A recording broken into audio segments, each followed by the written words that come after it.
Social মিডিয়ার বিভিন্ন খারাপ দিক থাকা সত্ত্বেও সোশ্যাল মিডিয়া আজ কিন্তু মানুষের নিরাপত্তার ক্ষেত্রে এক অন্যতম অগ্রণী ভূমিকা পালন করছে।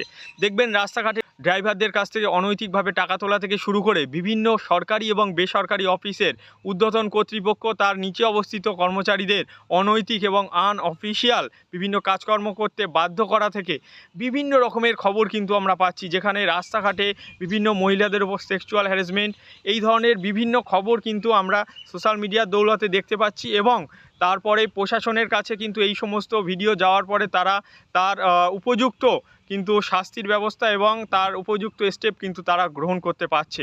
ফলে আপনার সঙ্গেও যদি এই রকমের কোনো অপ্রীতিকর অবাঞ্ছিত ঘটনা ঘটে, তাহলে তার রেকর্ড করতে সিচুয়েশান অনুযায়ী এবং তার প্রতিবাদ করতে ভয় পাবেন না, কখনোই পিছপা হবেন না। কারণ প্রাথমিক ক্ষেত্রে আপনার যে নিরাপত্তা তার দায়িত্ব কিন্তু আপনাকেই নিতে হবে, তারপরে কিন্তু পুলিশ প্রশাসন সবাই আসবে।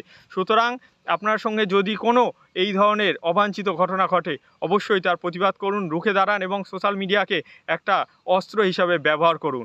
তাহলেই কিন্তু আপনার জীবন অনেক সুন্দর হয়ে উঠবে। দেখা হচ্ছে পরের ভিডিওতে। আপনাদের মতামত কমেন্টে জানাবেন।